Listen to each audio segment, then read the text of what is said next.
సదాశివపేట పట్టణంలోని శనిగల కొనుగోలు కేంద్రాన్ని సోమవారం మాజీ మంత్రి కేటీఆర్, స్థానిక ఎమ్మెల్యే చింతా ప్రభాకర్తో కలిసి సందర్శించారు. రైతులతో స్వయంగా మాట్లాడి వారి సమస్యలను తెలుసుకున్నారు. ఈ సందర్భంగా మాజీ మంత్రి కేటీఆర్ మాట్లాడుతూ కాంగ్రెస్ ప్రభుత్వంపై తీవ్ర విమర్శలు చేశారు.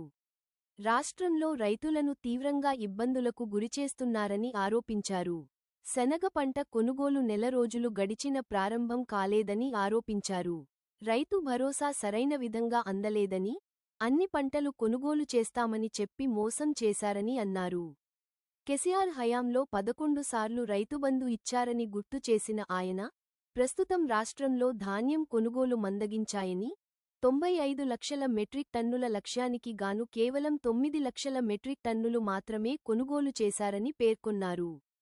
కొనుగోలు కేంద్రాలు ప్రారంభం కాలేదని, దళారులకే లాభం చేకూర్చే విధంగా ప్రభుత్వం వ్యవహరిస్తుందని విమర్శించారు. సివిల్ సప్లై కార్పొరేషన్లో భారీ అవినీతి జరిగిందని, అందుకే కొనుగోలు ఆలస్యం అవుతున్నాయని అన్నారు. రైతుల సమస్యలపై సీఎం, మంత్రులు స్పందించడం లేదని, భూముల కొనుగోలుపై మాత్రమే దృష్టి పెట్టారని అన్నారు. ప్రభుత్వం తక్షణ చర్యలు తీసుకోకపోతే రాబోయే వారం రోజుల్లో రాష్ట్రవ్యాప్తంగా అన్ని కొనుగోలు కేంద్రాల్లో బీఆర్ఎస్ పార్టీ రైతులకు అండగా నిలిచి శనిగలు కొనుగోలు అయ్యేవరకు పోరాటం చేస్తామని హెచ్చరించారు. అవసరమైతే తహసీల్దార్ కార్యాలయాల వద్ద ధర్నాలు చేస్తామని హెచ్చరించారు. ధాన్యం కొనుగోలు జరిగే వరకు ప్రభుత్వంపై పోరాటం కొనసాగిస్తామని స్పష్టం చేశారు. ఈ కార్యక్రమంలో ఎమ్మెల్యేలు పాడి కౌశిక్ రెడ్డి, వివేకానంద, డీసీఎంఎస్ చైర్మన్ శివకుమార్, బీఆర్ఎస్ నాయకులు, కార్యకర్తలు పాల్గొన్నారు. రాష్ట్ర వ్యాప్తంగా అసెంబ్లీలో కానీ బయట రోడ్డు మీద కానీ అవసరమైతే ధాన్యం మొత్తం తీసుకుపోయి కలెక్టరేట్లో మాట వచ్చి మేము కొట్లాడుతాం. మీరు జర్రా చచ్చిపోతాం ఆ మాటలు మాట్లాడము. ఎందుకంటే కొద్దిగా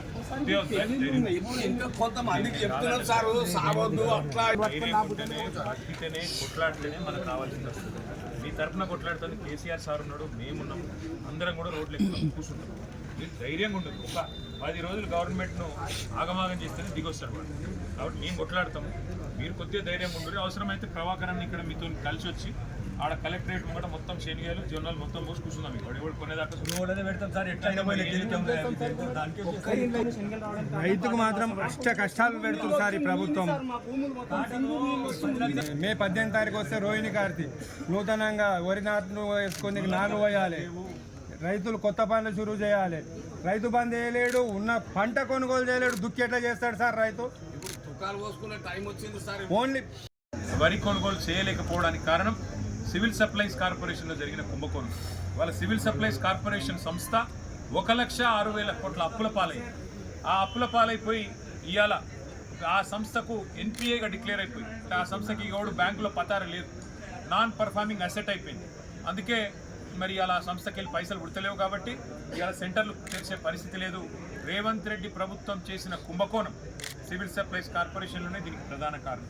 నాకు రైతులు చెప్తున్నారు, అన్న రుణమాఫీ కాలే, కరెంట్ చక్కగా వస్తలేదు, రైతు బంధు పడతలేదు, అయినా సరే కష్టపడి పంట పండిస్తే సన్నాలు వండి ఇవ్వమంటే పండించినాం, సెంటర్లు తెరవరు. తెరిచిన దబ్బన సెంటర్లు తెరిస్తే రైస్ మిల్ అలాట్ చేయరు. సెంటర్కి పోతే గన్నీ బ్యాగులు దొరికాయి, సెంటర్కి పోతే సుతీలు దొరకది. ఆఖరికి టార్పాలిన్ వర్షం పడుతుందంటే, రాళ్ళ వాన పడుతుందంటే టార్పాలిన్ కప్పుకుందామంటే దాన్ని కూడా కనీసం ఇచ్చేటోడు లేడు. నిన్నటికి నిన్న రంగారెడ్డి జిల్లాలో గౌరయ్య అనే ఒక రైతు ఐకేపీ సెంటర్లో అక్కడనే వారం రోజుల పాటు మనందరం కూడా ఎక్కడికక్కడ అన్ని కొనుగోలు కేంద్రాలు మనం తిరుగుదాం, రైతులకు ధైర్యం చెప్తాం. ఇలా రైతులు అవస్థలో ఉన్నారు, ఇబ్బందులు పడుతూ ఉన్నారు. సెంటర్లు ఓపెన్ కాక, అయినా లారీలు లేక, గనీస్ లేక ఆగమాగమవుతున్నారు. దబ్బన జోకినా పైసలు రాక అవస్థలు పడుతూ ఉన్నారు. అందుకే అన్ని సెంటర్లు పోదాం, ఎక్కడికక్కడ నిరసనలో కూర్చుందాం. అవసరమైతే ధాన్యం తీసుకుపోయి తహసీల్దార్ కార్యాలయాలు, ఆర్డీఓ కార్యాలయాలు, కలెక్టరేట్లు పోదాం, దరఖాస్తులు ఇద్దాం. వాళ్ళు స్పందించకపోతే, ప్రభుత్వం మీద ఒత్తిడి పెరిగి ముందుకు రాకపోతే ధాన్యం తీసుకుపోయి కుప్పలు పోసి అధికార కార్యాలయాలు ఏవైతే ఉంటాయో వాటి ముందే కూలబడదాం. ఎక్కడికక్కడ రాష్ట్ర వ్యాప్తంగా పోరాటం చేద్దాం. ఇలా ఎట్లయితే మేము అడుగుతున్నామో ప్రతి సెంటర్లో ఇదే రకమైన కార్యక్రమం భారత రాష్ట్ర సమితి నాయకత్వం, గౌరవ ఎమ్మెల్యేలు కానీ, ఎమ్మెల్సీలు కానీ, ఎంపీలు కానీ, మిగతా నాయకులు కానీ అందరం కూడా చేస్తాం. ఈ రోజు నుంచి వారం రోజుల పాటు అందరి పరిస్థితి మొక్కజొన్నలు కొనేందుకు 750 సెంటర్లు మేము పెట్టినాం. కానీ ఈ ప్రభుత్వం ఈ రోజు వరకు 80 సెంటర్లు మాత్రమే పెట్టి 45 డిగ్రీల ఎండలో ఇలా రైతులు చచ్చిపోయేందుకు వాళ్ళు వడదెబ్బ దాకా సావాలి, పిడుగులు పడి సావాలి, గుండెపోటుతో సావాలి, లేకుంటే దళారుల పాలు చేసి మొత్తం ధాన్యం అంతా కూడా బతుకాగం కావాలన్నట్టు వాళ్ళను ఆగమాగం చేస్తాం. ఏ సెంటర్లో కూడా దబ్బన వర్షం పడితే కప్పేందుకు ఆ టార్పాల్ ఇల్లు కూడా లేవు. 4 లక్షల ఎకరాల్లో ఈ రాష్ట్రంలో పండింది. కేసీఆర్ గారి ప్రభుత్వంలో తెల్ల జొన్నలు కొన్నాం, చేస్తున్నట్టు కనబడతలేదు. ఇవాళ మేము ఈ ప్రభుత్వాన్ని డిమాండ్ చేసేది ఒకటే, శనిగల విషయంలో కూడా మీకు ఒక అలాట్మెంట్ ఇచ్చింది 110 మెట్రిక్ టన్నులు, కొనుగోలు చేసింది ఇప్పటి వరకు 4000 సంచులు. కానీ ఒక్కలకు నెల రోజుల జోక్ ఒక్కలకు 0.5 పైసా ఇప్పటి వరకు సాయం చేయలేదు. అది కాకుండా ఇంకా దగ్గర 60% మంది రైతులు వాళ్ళు ఇంకా ఇక్కడికి రానేలేదు. వాళ్ళు తీసుకొస్తే కూడా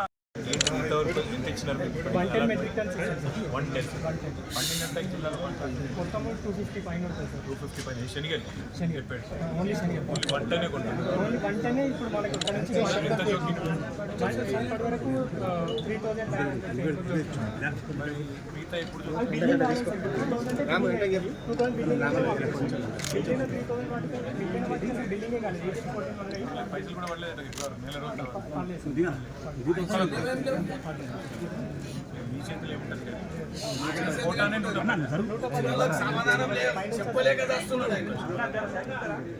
నాడు ప్రారంభం. మే ఈ రోజు వరకు కూడా ఏం స్టార్ట్ కాలేదు, 1 పైసా పడలేదు. అలాట్మెంట్ సంచులే ఉన్నాయి, సంచులు కూడా లేదు.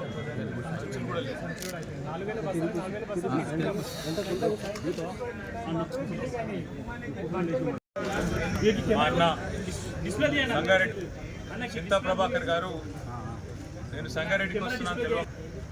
జొన్న రైతులు, శనగ రైతులు, వరి పండించిన రైతులు అందరూ బాధలలో ఉన్నారు. మొక్కలు పండించిన రైతులు అందరూ కూడా బాధలలో ఉన్నారు. మీరు సాసిపేట రావాలి, వచ్చి ఇక్కడ మా రైతన్నలను కొంత కలవాలి. ఇక్కడ అధికారులకు కూడా ఒక హెచ్చరిక చేసినట్టు అవుతుంది, ప్రభుత్వానికి ఒక హెచ్చరిక చేసినట్టు అవుతుంది. రాష్ట్రంలో ఇవాళ రైతుల పరిస్థితి దయనీయంగా ఉన్నది. మొత్తం ఈ ప్రభుత్వం వచ్చిన తర్వాత కాంగ్రెస్ ప్రభుత్వం రైతును సత్యదాకా వేధించే ఒక పరిస్థితి తెచ్చింది అని వారు ఆహ్వానిస్తే ఇవాళ సదాశివపేటలోని ఈ DCMS సెంటర్ ఏదైతే ఉన్నదో శనిగల కొనుగోలుకు సంబంధించింది ఇక్కడికి రావడం జరిగింది. ఇక్కడికి వచ్చిన తర్వాత ఇక్కడ నెల రోజులు తీసుకున్నాం కానీ వీళ్ళు కాదు. ఇక్కడ సంచులు ఉన్నాయి, ఈ వెయిట్ కూడా తగ్గిపోతాయి సార్. దగ్గర ఒక 15-16 డేస్ అయిపోయింది, వెయిట్ కూడా తగ్గిపోతుంది. మార్కెట్లో ఎంత ఉంది ఇప్పుడు? ఇక్కడ కనీస మద్దతు ధర 5,000 కూడా పోతుంది సార్. కరెక్ట్ అంటే కమిషన్ అన్ని పోతే 5,000 కూడా కరెక్ట్గా రాదు. అందుకే దీనికి బాగా ఇప్పుడు 2 నెలలు ఎందుకంటే ఇప్పుడు 2 నెలలు తీసుకుంటారు 5,000 జొన్నలు బయట ఎంత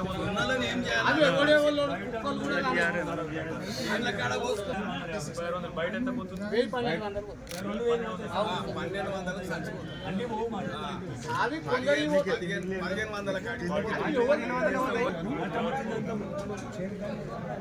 ఇవ్వలేని చెప్తున్నారు ఆఫీసర్.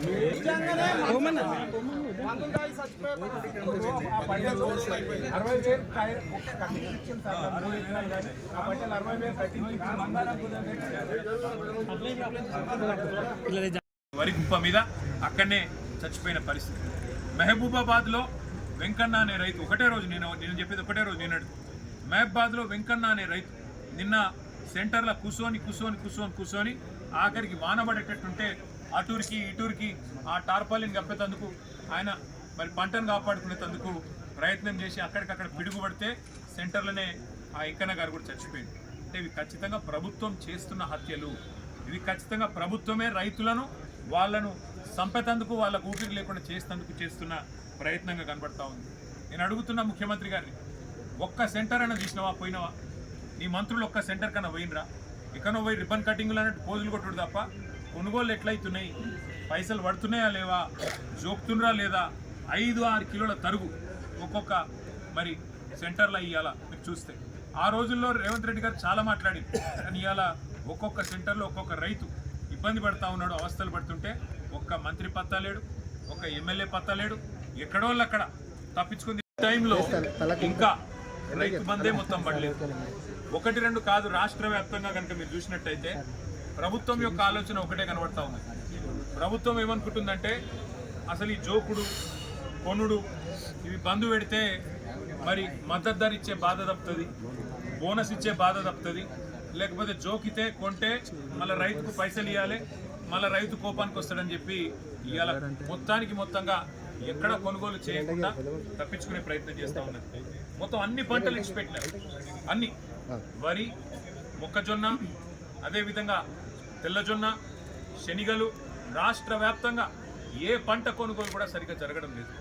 కేసీఆర్ ప్రభుత్వం ఉన్నప్పుడు మా గౌరవ ఎమ్మెల్యేలు ఒక మాట చెప్తే, రైతుల నుంచి విజ్ఞప్తి వస్తే ఎటువంటి కండిషన్లు పెట్టకుండా, ఎట్లాంటి ఆంక్షలు పెట్టకుండా మొత్తం సంపూర్ణంగా పంట మొత్తం ప్రభుత్వమే కొంటుంది.